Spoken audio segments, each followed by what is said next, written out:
এটাই শিখিয়েছেন আমার নবী, এটাই শিখিয়ে দিয়ে গেছেন। আজকে ইহুদি নাসারারা বলে মুসলমানেরা জঙ্গিবাদী, সন্ত্রাসবাদী, উগ্রবাদী।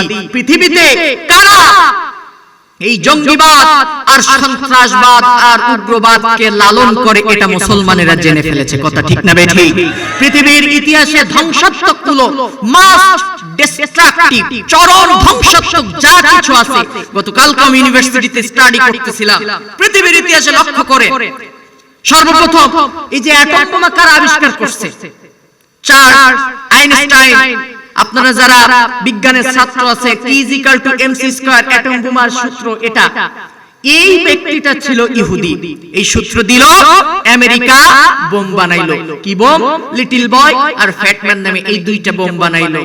তারা জাপানে দ্বিতীয় বিশ্বযুদ্ধে জাপানে এই হিরোশিমা এবং নাগাসাকিতে যে চরম ধ্বংসাত্মক যে বোমা নিক্ষেপ করেছিল, একজন নয়, দুইজন নয়, 4 লক্ষ থেকে মতান্তরে 9 লক্ষ মানুষ তারা হত্যা করেছে।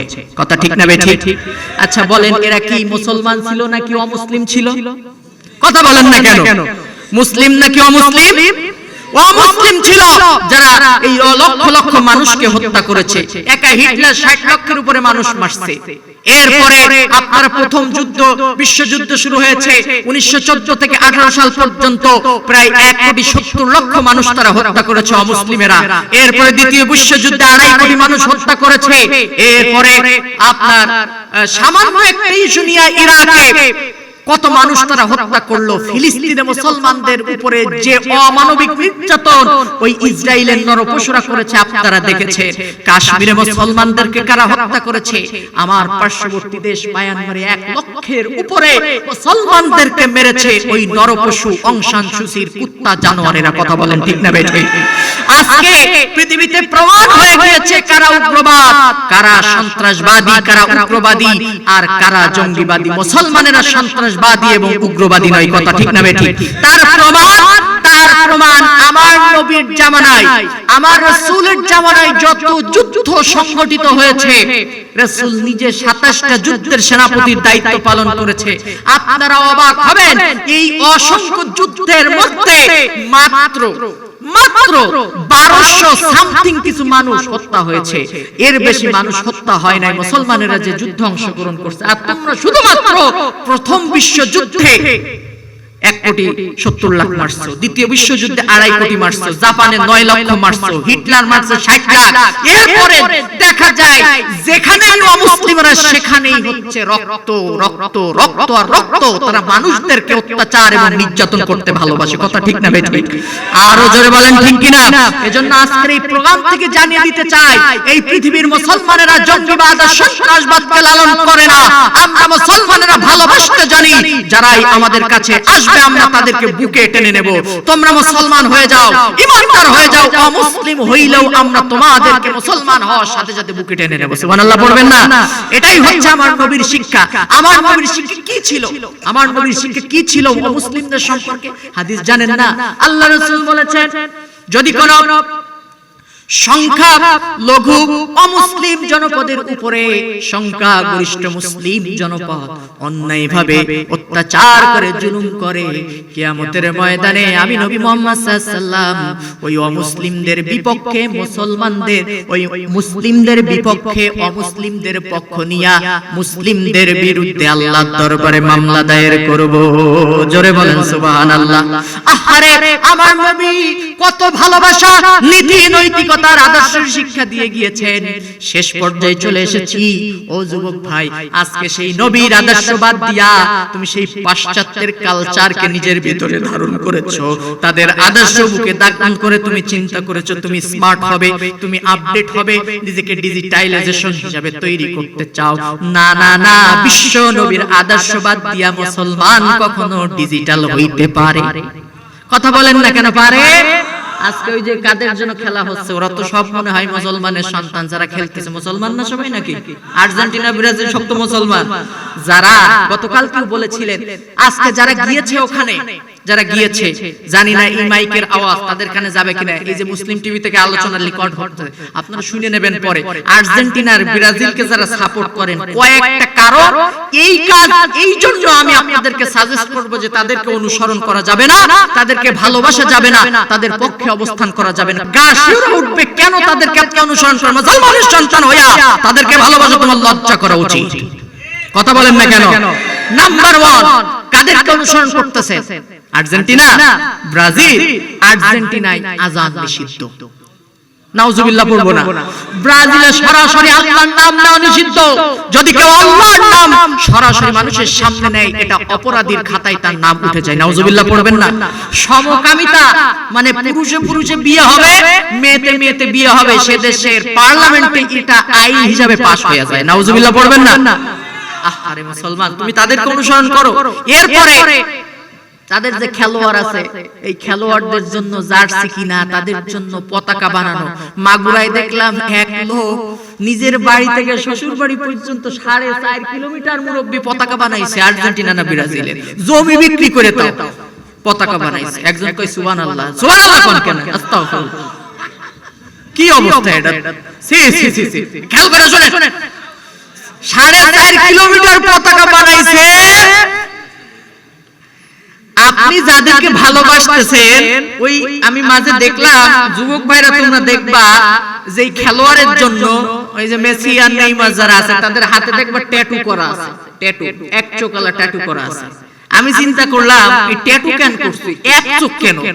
এই এক চোখ, এই সাইনটা কিসের আপনারা জানেন? কিসের চিহ্ন জানেন? কিসের? দাজ্জাল, দাজ্জালের চিহ্ন। দাজ্জালের মাথায় কয়টা চোখ থাকবে? হাদিস শরীফে এসেছে একটা চোখ থাকবে। আমি চিন্তা করলাম এটা কেমন কথা। আমি একটু গবেষণা করলাম কি করা যায় দেখি। আমি দেখলাম ইলুমিনাতি নাম করে একটা অর্গানাইজেশন আছে, এদের হেডকোয়ার্টার হচ্ছে আপনার ইসরায়েলে। ইসরায়েলে ইহুদিদের একটা সংগঠন ইলুমিনাতি।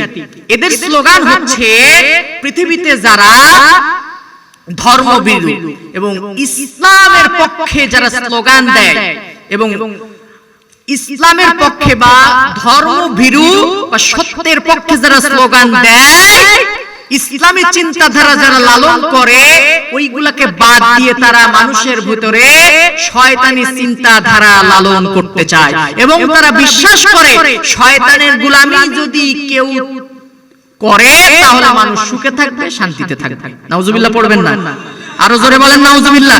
এবং ওরা চায় পৃথিবী থেকে ধর্মীয় চিন্তাধারা চিরতরে নিশ্চিহ্ন করে দিতে। মুসলমান, তুমি কি জানো ওরা কারা?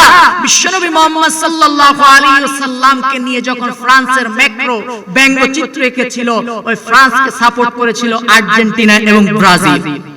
এরপরে ফিলিস্তিনে বাইতুল আকসা মুসলমানদের প্রথম কিবলা ইহুদিরা দখল করেছিল যখন, তখন ওই আর্জেন্টিনা ব্রাজিল ওদেরকে সাপোর্ট করেছিল। এরপরেও যাই না শুনা মুসলমান, তুমি যদি তাদেরকে সাপোর্ট করো কি হবে জানো? কি হবে জানো?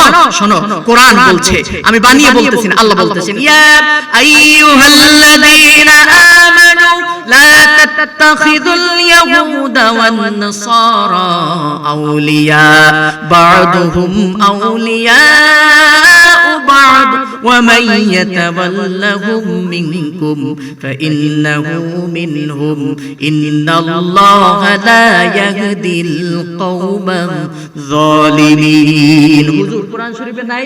আমার আব্বু একজন হাফেজ। কোরআন শরীফের আয়াত আল্লাহ তাআলা বলছেন, নিশ্চয় যারা ঈমানদার বলে দাবি করো, খবরদার খবরদার ইহুদি এবং নাসারাদেরকে অনুসরণ করো না, অনুকরণ করো না, ওদেরকে ভালোবেসো না, ওদের পক্ষে অবস্থান করো না। যদি এইটা তোমরা করো তাহলে কি হবে জানো? ওয়া মান ইয়াতাওয়াল্লাহুম মিনকুম ফাইন্নাহু মিনহুম। ওরা তো একে অপরের বন্ধু। বাদুহুম আউলিয়া বাদ। ওরা মুসলমানদেরকে জমিন থেকে বিদায় করতে চায়, মুসলমানদেরকে ধ্বংস করতে চায়। আর যদি তুমি তাদেরকে সমর্থন করো তাহলে তুমি ওই ইহুদি নাসারাদের দলে চলে গেলে, তাদের ভিতরেই তুমি অংশগ্রহণ করলে। নাউজুবিল্লাহ পড়ে। আর আল্লাহ বলেন, ইন্নাল্লাহা লা ইয়াহদিল কওমাদ যালিমিন। তোমাদেরকে আমার আল্লাহ কখনোই হেদায়েত দান করবেন, আরো জোরে বলেন করবেন, এজন্য আমি বলতেছি, ও যুবক ভাই, ফিরে আসো ইসলামের দিকে। আজকে যারা এই প্রোগ্রামকে বাদ দিয়া কোরআনের মাহফিলকে বৃদ্ধাঙ্গুলি প্রদর্শন কইরা, এই মাহফিলকে ছোট কইরা, যারা তাদের ভালোবাসায় তাদেরকে সমর্থন কইরা কোরআনের মাহফিল থেকে ডিসকানেক্ট হইয়া গেলে বোঝা যায় তোমার কাছে কোরআন আর ইসলামের থেকে ওরাই সবথেকে বেশি বড়। আর এটা দ্বারাই প্রমাণ হয় ওয়ামাইয়াতাওয়াল্লাহুম মিনকুম ফাইন্নাহু মিনহুম, তুমি তাদেরই একজন। কথা বলেন না কেন? ঠিক না বে ঠিক? আরো জোরে বলেন ঠিক কিনা? এই জন্য আজকের এই মাহফিল থেকে আমাদেরকে শপথ গ্রহণ করতে হবে। আওয়ামী লীগ বুঝি না, বিএনপি বুঝি না, জামাত ইসলাম বুঝি না, জাতীয় পার্টি চরমরা শর্ষিনা বুঝি না। চারটা বিষয়ে মুসলমানদেরকে এক হতে হবে। নাম্বার 1 আমার আল্লাহ, 2 নাম্বার হচ্ছে ইসলাম, নাম্বার 3 হচ্ছে কোরআন, নাম্বার 4 হচ্ছে আমার নবী মুহাম্মদ সাল্লাল্লাহু আলাইহি সাল্লাম।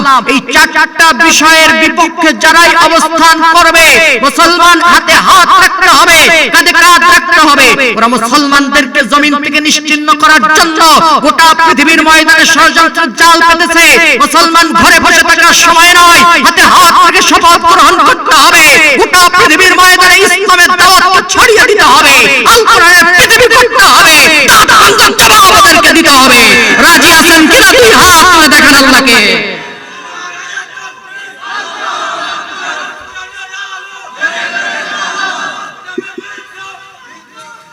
আল্লাহ কবুল করুন, বলেন আমিন। এজন্য হিংসা নয়, বিদ্বেষ নয়, যারা ওইদিকে গেছেন ফিরে আসেন।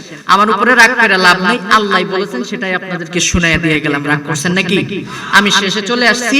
তাহলে আল্লাহ জান্নাত হারাম করে দিবেন দুইটা আমল করলে পরে। এক নাম্বার আল্লাহ বলছেন তুমিনুনা বিল্লাহ, কার প্রতি ঈমান? 2 নাম্বার হচ্ছে কার প্রতি ঈমান? রাসূলের প্রতি ঈমান। রাসূলের প্রতি ঈমান এনে রাসূলের আদর্শ আপনি আপনার বুকে আঁকড়ে ধারণ করবেন। প্রয়োজন হলে পরে জান দিবেন, জীবন দিবেন, সবকিছু দিবেন। আর এটার জন্য, এই দ্বীনকে প্রতিষ্ঠার জন্য, রাসূলের আদর্শকে জমিনে প্রতিষ্ঠার জন্য আপনি প্রচেষ্টা করে যাবেন। আপনি যদি একজন লেখক হন, ইসলাম প্রতিষ্ঠার জন্য লিখে যাবেন, এটা আপনার কলমের জিহাদ। আপনি যদি একজন বক্তা হন, ইসলামের পক্ষে বক্তব্য দিবেন, এটা আপনার বক্তব্যের জিহাদ। আপনি যদি একজন অর্থনীতিবিদ হন, ইসলামের পক্ষে আপনি অর্থ দিবেন, এটা দিয়ে আপনি সাহায্য করবেন, এটা আপনার অর্থের জিহাদ হবে। ইসলামের পক্ষে রাজনীতি করবেন, এটা হচ্ছে আপনার রাজনৈতিক জিহাদ। জিহাদ মানে জঙ্গিবাদ নয়, জিহাদ মানে সন্ত্রাসবাদ নয়, উগ্রবাদ নয়। জিহাদ হচ্ছে কোরআন শরীফের একটা পবিত্র পরিভাষা। গত কয়েকদিন আগে আমার একটা প্রোগ্রামে কয়েক হাজার মানুষ ছিল, প্রশাসনিক ডিপার্টমেন্টের ভাইরা ছিল। আমি তাদেরকে বললাম, আপনারা যারা আমার ভাইদেরকে ধরে নিয়ে বলেন যে জিহাদি বই পাওয়া গেছে, আল্লাহকে ভয় করুন, আল্লাহকে ভয় করুন। কারণ আপনি যখন এই জিহাদ ট্যাগ লাগায়া আপনি যে জিহাদি বই পাওয়া গেছে, যখন তাদের নামে মামলা লেখেন, আল্লাহর আরশ কষ্ট পায়, আল্লাহর আরশ কেঁপে ওঠে। কারণ জিহাদ মানে জঙ্গিবাদ আর সন্ত্রাসবাদ নয়, কারণ এটা কোরআনের একটা পবিত্র শব্দ। আর কখনোই মেহেরবানি করে অন্য ট্যাগ লাগায়া মামলা দেন, কিন্তু জিহাদ নাম দিয়ে মামলা দিয়েন না, আল্লাহ নারাজ হয়ে যাবে। কথা ঠিক না ঠিক? এজন্য জিহাদ এটা পবিত্র শব্দ। ইসলামের জন্য, প্রতিষ্ঠার জন্য যাই করেন না কেন, ব্যাপক ব্যাখ্যা সেদিকে আমি যেতে চাই না, এতটুকু বলি, ইসলাম প্রতিষ্ঠার জন্য যতটুকুই আপনি করবেন চেষ্টা, সেটাই হচ্ছে জিহাদ। আর জিহাদের মূল রূপ, চূড়ান্ত রূপ হচ্ছে যুদ্ধ।